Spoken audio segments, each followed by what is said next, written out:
Online home classes में आपका फिर से एक बार खैर मकदम है। हम कर रहे थे बात क्रॉप प्रोटेक्शन एंड मैनेजमेंट की। 8th क्लास की साइंस से हमने इस टॉपिक को लिया था।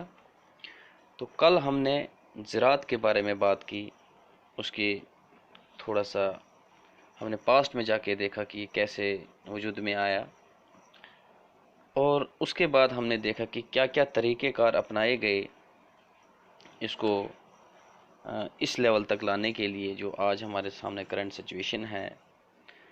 मज़ीद हम आज इस पे बात करेंगे कि सॉइल की प्रिपरेशन में और उसके मज़ीद तरीक़े में कौन कौन से प्रोसीजर्स हैं, चंद एक को डिस्कस कर लेते हैं। तो प्रिपरेशन ऑफ सॉइल सबसे पहला पॉइंट हमारा कल का था। The preparation of soil is the first step before growing A crop. किसी भी फसल को उगाने से पहले जो पहला कदम है वो हम ज़मीन की तैयारी में लगाते हैं। One of the most important task in agriculture is to turn the soil and loosen it. This allows the roots to penetrate deep into the soil. The loosened soil helps in the growth of earthworms and microbes present in the soil. आपको याद होगा हमने microorganisms, friends and foe chapter जब पढ़ा था उसमें हमने बात की थी कुछ ऐसे माइक्रो ऑर्गेनिजम्स की जो हमारे लिए हेल्पफुल है, तो उसका जिक्र ज़रूर इस टॉपिक के अंदर होगा। These organisms are friends of the farmer. इनको किसानों का दोस्त कहा जाता है। Since they further turn and loosen the soil and add humus to it. तो ये ज़मीन को और ज़्यादा लूज करते हैं, नरम करते हैं और इसको ह्यूमस ऐड करते हैं। राइट, नेक्स्ट देखते हैं।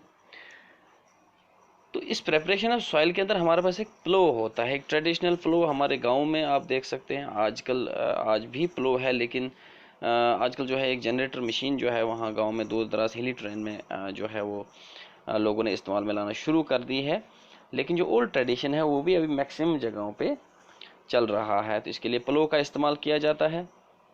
यहाँ आपको यहाँ पे एक पिक्चर दिखाई जा रही है सामने, ये जो आप ऑरेंज कलर का ये देख रहे हैं, this is also a plough, but ये किसी मशीन जैसे ट्रैक्टर की मदद से काम करता है। The process of loosening and turning of the soil is called tilling और प्लोइंग।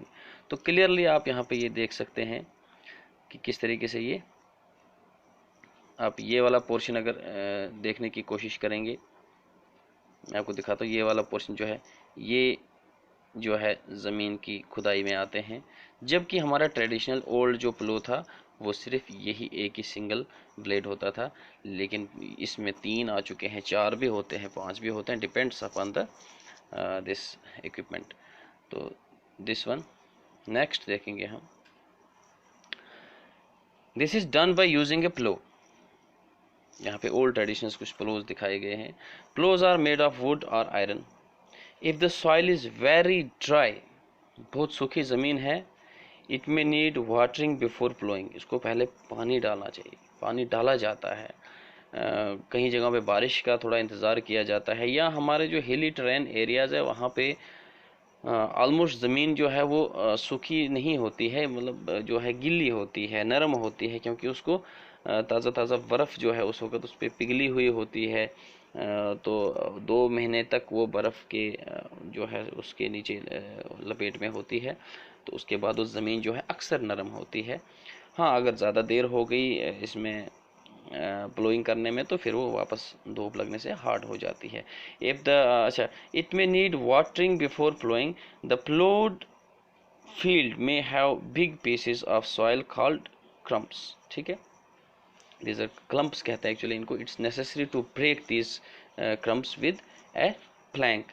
तो इनको किसी प्लैंक के ज़रिए या हमारे वहाँ जो है कुदाल या फावड़ा वगैरह इस्तेमाल करते हैं आजकल भी ट्रेडिशनली इनको तोड़ने के लिए। Next is agricultural implements.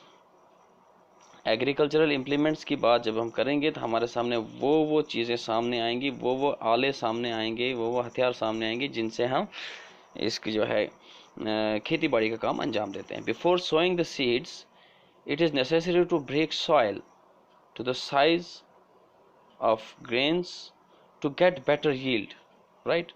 This is done with the help of various tools. The main tool used for this purpose are the plough, hoe and cultivator. Right? उसके बाद है एग्रीकल्चरल इम्प्लीमेंट्स के अंदर सबसे पहले प्लो की अगर बात करेंगे हम, जो हल होता है, हमारे जो दो बैल बांधे जाते हैं उसके अगर आप ठीक गर्दन पे नज़र दौड़ाएंगे, यहाँ पे ये वाला हिस्सा जो है ये बीम कहलाता है। राइट? उसके बाद जो ये सेंटर वाला पोर्शन है, यानी कि ये वाला पोर्शन, इसको हम प्लो शेफ्ट कहते हैं, और उसके बाद हम इसको प्लोशियर कहते हैं। बैक वाला जो होता है इसको प्लोशियर कहा जाता है, इसको हम बीम, ऊपर वाले को हम बीम कहते हैं। तो ये एक इसकी कम्बिनेशन बनती है, एक असेंबली बनती है जिसके ज़रिए हम बैलों को इसके साथ बांधते हैं। Plough is being used since ancient times for tilling the soil, adding fertilisers to the crop, removing the weeds, scrapping off soil etcetera. तो ये एक पुराना एक रवायती तरीक़ाकार था, अभी भी है, लेकिन ज़्यादातर जगह जो है अब जो मशीनों ने ले लिए, जहाँ छोटे पैमाने पे खेती होती, सिर्फ अपने घर के लिए खाना मतलब जो है गुजर बसर के लिए खेती होती है, वहाँ कह सकते हैं कि मैक्सिमम लोग जो हैं आज भी इसका ही इस्तेमाल करते हैं, लेकिन बड़े पैमाने के लिए ये काफ़ी नहीं है। उसके बाद हमारा इसका प्लो के बारे में, it contains a strong triangular iron strip called ploughshare, जो बैक की मैंने बात की थी, जिसको हम हाथ से पकड़ते हैं बैक साइड में। The main part of the plough is a long log of wood which is called a plough shaft. There is a handle at one end of the shaft. ये चीज़ आ गई इसके बारे में। नेक्स्ट हमारे पास है hoe की बात, देखेंगे ज़रा ये क्या है। It's a simple tool that is used for removing weeds and for loosening the soil. It has a long rod of wood or iron, a strong, broad and bent plate of iron is fixed to one of its ends and works like a blade. It is pulled by animals. अगर आप इसको गौर से देखेंगे यहाँ पे, तो इसकी बात मैं करता, बेंट प्लेट की बात ये है, राड हमारे पास ये है, बीम का काम ये दे रहा है, हमारे पास हैंडल ये है। तो ये हम देख सकते हैं, और ये नीचे आपको कोई फावड़े दिखाए जा रहे जो मैनुअली हम करते हैं हाथों से, तो ये चीज़ें हमारे पास आती हैं। राइट? तो नेक्स्ट हमारे पास आएगा कल्टीवेटर। कल्टीवेटर क्या कर रहा है, जो कल्टीवेट करेगा, now it is following is done bye tractor drown cultivator. The use of cultivator saves labour and time, ये दोनों चीज़ों को बचाता है। तो मैन पावर कम लगती है और कम वक्त में ज़्यादा काम होता है, ये है मेन काम कल्टीवेटर का। आज के इस वीडियो में फ़िलहाल इतना ही। नेक्स्ट अगले वीडियो में आने वाली वीडियो में हम बात करेंगे सोइंग के बारे में, और बाकी जो दीगर स्टेप्स रह गए हैं उनको हम बारी बारी से डिस्कस कर लेंगे। This is all today we have. Thank you. Stay home, stay safe.